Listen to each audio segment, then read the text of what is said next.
Nessa aula, a gente vai apresentar o conceito de inovação, o conceito de rede de inovação e contextualizar a importância tanto da inovação quanto das redes de inovação para a administração pública.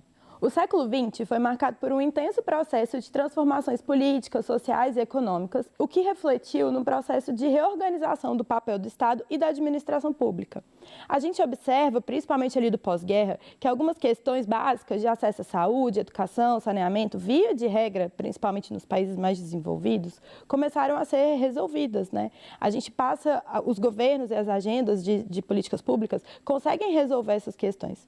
Em função disso, a gente percebe que existe uma ampliação da complexidade dos problemas que as administrações começam a enfrentar. Então, uma vez que a gente consegue resolver essas questões que a gente costuma chamar de mais básicas, os problemas que a administração pública enfrenta na relação com a sociedade começam a se tornar cada vez mais complexos. E a alteração dessa demanda, ela faz com que as administrações públicas e os governos precisem repensar as suas agendas. Então, algumas questões que antes não apareciam passam a assumir um papel central nas agendas e estratégias de governo. A gente observa, então, uma ampliação da demanda da sociedade para com a administração pública. E essa ampliação da demanda, ela vem aliada a dois aspectos muito relevantes que a gente começa a prestar atenção quando a gente está falando de políticas públicas e serviços públicos. Então, os governos começam a se preocupar cada vez mais com as discussões de eficiência e qualidade. Essas questões, né, a gente prestar serviços públicos gastando o mínimo possível e prestar serviços públicos garantindo a satisfação do usuário, são dois pontos centrais que passam a fazer, né, que passam a assumir um papel central nas agendas, nas estratégias e nas políticas públicas. Então, em função desse redirecionamento, dessa nova preocupação e desses problemas cada vez mais complexos, a gente começa a se preocupar também com o valor público. O objetivo do trabalho gerencial no setor público, então, passa a ser criar valor público, gerar valor para as pessoas, gerar valor para os cidadãos, gerar valor para a sociedade. Então, os governos, eles passam a existir se orientando para as necessidades das pessoas, dos usuários e dos cidadãos. Então, o trabalho dos governos é nada mais, nada menos do que entregar aquilo que as pessoas querem. A gente precisa ter muita certeza do que as pessoas querem para que a gente consiga, então, atender a esses problemas cada vez mais complexos e conseguir cumprir essa agenda, né, na qual a gente precisa estar preocupado com a eficiência e com a qualidade dos serviços públicos. Para isso, a gente precisa aqui, uma palavrinha que vai aparecer muito ao longo da nossa aula, ter foco no usuário. Então, a gente precisa conhecer o nosso usuário, saber quem é o nosso usuário, entender as expectativas do nosso usuário para que a gente consiga prestar serviços e executar políticas públicas alinhadas às suas necessidades, gerando valor público e atendendo essas demandas cada vez mais complexas que vêm ali dessa reorganização que a gente já conversou.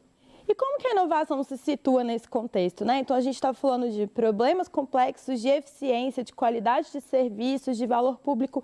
E como que a inovação entra nessa história? Por que é importante a gente falar de inovação quando a gente começa a falar desse novo papel do Estado? Então, primeiro a gente vai começar a discutir o que é inovação. Aqui tem dois conceitos de inovação. Segundo o PEVT, inovação é a mudança ou a transformação de produtos, serviços e processos, criando algo novo ou melhorando o que já existe. Já a Comissão Europeia define a inovação como o processo de geração e implementação de novas ideias com vistas à criação de valor para a sociedade. Então, inovar significa fazer algo novo com o objetivo de transformar um serviço ou produto ou criar um novo, buscando melhorar a experiência das pessoas. Então, a inovação ela é algo muito comum no nosso dia a dia. Sempre que a gente faz algo diferente da forma que a gente está habituado a fazer, com o objetivo de ter um resultado melhor, de melhorar a vida de alguém ou até mesmo a nossa própria vida, a gente está inovando. Então, a inovação é algo muito mais comum e muito mais rotineiro nas nossas vidas e que, como eu disse, acontece sempre que a gente se propõe a fazer algo de um jeito diferente. Então, uma vez definido, né, o conceito de inovação e uma vez que a gente entendeu que ela acontece o tempo todo nas nossas vidas, a gente precisa começar a discutir como que a gente vai implementar a inovação nas nossas rotinas, no nosso dia a dia. E para isso a gente precisa discutir os métodos, as ferramentas, as estratégias para que a gente consiga, então, desenvolver essas agendas de inovação. Um importante passo a passo que nos ajuda a pensar essa implementação é o ciclo da inovação, proposto pela Organização para a Cooperação e Desenvolvimento Econômico, que é a OCDE. Esse ciclo ele é composto por 6 etapas e que ajudam a gente a entender como que a gente consegue desenvolver essas etapas que vão nos levar à condução de uma iniciativa inovadora. Então, o primeiro passo, né, de uma iniciativa inovadora é entender e definir o problema. É muito comum que a gente já parta das soluções a partir das próprias soluções e não se dedique a entender melhor o problema, a entender melhor as necessidades que nos fazem ter que pensar uma solução. Então, é muito importante que a gente seja apaixonado por problema quando a gente está falando de inovação.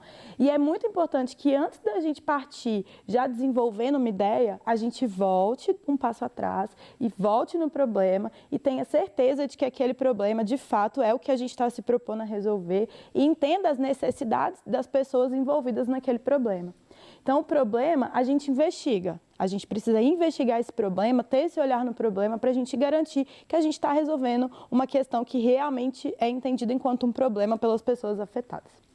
Então, uma vez que a gente tem certeza de que a gente está resolvendo o desafio certo, aí sim a gente vai para a parte da ideação, aí sim a gente vai gerar ideias, aí sim a gente vai virar essa chave e começar a pensar as soluções. Então, a solução a gente cria, é o momento em que vale tudo. É o momento da gente ser muito criativo, é o momento da gente pensar e ser muito plural para que a gente consiga aí sim pensar as soluções que nos ajudam a solucionar aquele desafio inicial. Então, uma vez que a gente gerou esse mundo de ideias, a gente vai priorizar, entender as ideias que são mais viáveis, as que fazem mais sentido nesse momento, desenvolver as propostas, né, que solucionam esse problema e vai fazer um protótipo, que é um modelo ali sujo, rápido, barato, né, uma versão inicial bem simples dessa solução proposta para que a gente consiga testar esse problema. Então, a gente não vai gastar muito recurso, a gente não vai gastar muito tempo na solução dessa primeira versão, desse protótipo, que vai ser, como eu já disse algumas vezes, rápido, sujo e barato, mas a gente vai garantir e vai conseguir observar o comportamento dessa solução no mundo real e vai ter ideia do que funciona, do que não funciona e vai ter ideia, vai ter a oportunidade, então, a chance de corrigir rapidamente as questões que não funcionam ou os eventuais erros do comportamento dessa solução. Então, uma vez testado, implementado, entendido o que funcionou e o que não funcionou, a gente vai avaliar e refletir, né, os aprendizados, vai avaliar e refletir o que deu certo ao longo desse processo. E aí é importante a gente iterar, é importante a gente recomeçar esse ciclo com esses aprendizados. Então, não acaba quando termina. A gente precisa disseminar esses aprendizados para que o outro ciclo, né, esse segundo ciclo de mudança, ele considere o que deu certo e o que deu errado no ciclo anterior. Então, ele é um ciclo contínuo, porque ele não encerra quando termina, e iterativo, porque os aprendizados eles são reaproveitados no ciclo seguinte, e aí a gente vai tendo ciclos, né, cada vez mais otimizados, com soluções cada vez mais robustas, uma vez que a gente vai se aproveitando das soluções propostas no ciclo anterior.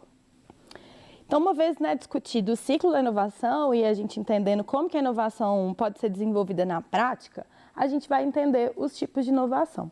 A OCDE também define no Manual de Oslo que são quatro os principais tipos de inovação. Então, a gente tem inovação de produto, que ela acontece quando a gente lança um novo produto ou serviço, ou quando a gente faz alterações em um produto ou serviço que já existe. Acho que versões de aplicativos são um bom exemplo de inovações de produto. Então, comumente, né, a gente tem que atualizar os nossos aplicativos nos nossos celulares, porque a gente vê novas versões, esse é um tipo de inovação de produto. A gente tem também a inovação de processo. A inovação de processo ela acontece quando a gente altera a forma pela qual, né, um bem, um produto, um serviço é produzido. Acho que exemplos são inovações em linhas de montagem de fábricas, inovações de linhas de cuidado em área hospitalar, né, então aquelas escalas em hospital que levam a gente, né, colocam a fitinha no braço para que a gente seja encaminhado de acordo com a gravidade dos nossos sintomas ou da nossa situação. É um exemplo de inovação em processo. A inovação ela pode ser de marketing, quando ela acontece em aspectos relacionados a preço, produto, embalagem, ao design do produto, à forma pela qual esse produto é comercializado ou vendido. Acho que exemplos são alterações em embalagem de produto, alterações em preço, alterações em propagandas. E a inovação ela também pode ser organizacional, quando ela acontece a partir na forma pela qual uma organização estabelece ali as suas rotinas, os seus métodos de controle, a sua estrutura organizacional. O teletrabalho, né, o trabalho remoto é um excelente exemplo de inovação organizacional. A inovação também pode ser radical ou incremental. E o que isso quer dizer? A inovação radical é aquela que acontece em pequenos ciclos contínuos de melhoria que vão, né, se complementando. Já a inovação incremental é aquela que acontece a partir da implementação de um novo produto ou serviço muito diferente ou que leva a gente a um grande salto de inovação. Qual que é a diferença entre esses dois tipos de inovação? A inovação incremental ela tem riscos menores, né? Mas ela, como eu já falei, ela gera ganhos também menores, enquanto a inovação disruptiva ou inovação radical, ela acaba gerando ganhos ampliados, mas também tem um risco maior. Um bom exemplo de inovação incremental são os aparelhos telefônicos, que a gente tem também novas versões lançadas periodicamente. A Apple, né, lança diversos tipos de iPhone durante alguns períodos determinados. Isso é um exemplo de inovação incremental. Cada versão aparece com novas melhorias, mas que aproveita as melhorias propostas nas versões anteriores. E um exemplo de inovação incremental são os foguetes, as naves espaciais, né, que acabaram sendo um grande produto inserido na sociedade, que gerou grandes transformações e que foi inserido de uma vez só. Então, agora que a gente já discutiu o ciclo da inovação, os tipos de inovação e já começou a se familiarizar um pouco mais com o conceito e os desdobramentos desse conceito, a gente vai começar a entender de forma mais aprofundada como que a gente pode se articular com diferentes atores para fomentar e incentivar a inovação dentro do nosso próprio ambiente. Então, os processos de inovação, eles ocorrem ao longo do tempo e eles são influenciados por uma série de fatores. Por causa, né, dessa condição, é essencial que a gente consiga interagir, que as organizações interajam, para que a gente consiga desenvolver e trocar conhecimentos e informações e outros recursos. Então, o ambiente, né, ele tem uma série de externalidades, ele tem uma série de aspectos inerentes ali à sua realidade que vão impactar na nossa capacidade de implementar e desenvolver inovação no nosso dia a dia. Para isso, a gente pode conseguir, né, a gente pode se conectar com outros atores que também têm a intenção de desenvolver iniciativas inovadoras para que a gente consiga potencializar os nossos esforços e superar essas dificuldades que a gente encontra ali no ambiente. Então, aqui a gente tem um exemplo de rede. As redes são compostas por diferentes atores, elas são um ambiente muito diverso. E aí aqui a gente tem uma rede que é composta por governo, universidade, escola, setor privado, terceiro setor. Então, uma rede é um ambiente no qual diversos atores se conectam com um objetivo em comum e trocam experiências, conhecimentos e recursos a partir dessa conexão. Nesse sentido, então, uma vez entendido, né, as redes enquanto esse fator de conectividade entre diferentes atores dessas trocas, a gente percebe que a inovação ela começa a ser resultado da interação entre diferentes atores. Então, esses atores trocam recursos, conhecimento, experiência, se articulam em torno de uma rede em comum, em torno de um objetivo comum, e a partir dessa articulação e dessa interação, a gente pode ter um processo inovativo, a gente pode estar fortalecendo a inovação, a gente pode estar facilitando a implementação dessas agendas de inovação. Então, ao se tornarem, né, um mecanismo para que a gente consiga difundir a inovação por meio da colaboração e da interação, então a gente tem atores colaborando, interagindo, trocando valor, trocando recurso, o que acaba funcionando enquanto esse importante mecanismo para a gente difundir a inovação nesse ambiente onde esses atores estão inseridos, as redes emergem como uma nova forma de organização para a produção do conhecimento. Então, as redes elas constituem um dispositivo de coordenação que possibilita e apoia a aprendizagem. Então, a gente tem diferentes atores com diferentes tipos de conhecimento, diferentes tipos de experiência, aprendendo, compartilhando, que potencializa a aprendizagem desses atores. Permitem a exploração de complementaridades, então a gente tem, mais uma vez, né, atores em contextos diferentes, com recursos diferentes, com dificuldades e potencialidades diferentes. E uma vez que eles começam a atuar de forma articulada, essas complementaridades elas acabam, né, atuando a partir de uma relação de maior sinergia e constituem um ambiente organizacional que abre possibilidades de exploração de sinergias, que é isso que eu acabei de dizer. Então, a gente começa a ter e a entender e articular essas potencialidades, esses conhecimentos, esses recursos, para que esses atores passem a atuar em torno de um objetivo comum, o que potencializa a inovação, reduz as incertezas, reduz a complexidade e facilita muito a implementação dessas agendas e a superação dessas dificuldades do ambiente, do contexto, que acabam sendo uma barreira para que a gente consiga, muitas vezes, desenvolver as nossas iniciativas. Aqui só alguns exemplos de redes para que vocês possam pesquisar, entender melhor um pouco do que a gente está falando quando a gente fala de rede de inovação. Aqui tem o BHTech, que é uma rede de inovação e empreendedorismo aqui de Belo Horizonte. Tá? Tem o site aqui para que vocês possam pesquisar. O Ruta Medellín também é um centro de inovação e negócios lá em Medellín, na Colômbia. E o Porto Digital, que é um centro de inovação localizado em Pernambuco, que também recomendo altamente que vocês façam pesquisa para poder entender, então, como que essas redes funcionam, como que elas articulam esses diferentes atores, quais produtos elas conseguem produzir e como que elas conseguem gerar inovação dentro desse ambiente tão complexo. Esse foi o conteúdo da nossa aula de Redes, Criatividade e Inovação. Vejo vocês na próxima aula. A gente vai conversar um pouco sobre as capacidades para inovar, o papel do servidor dentro dessa discussão de inovação e sobre mindset. E muito obrigada!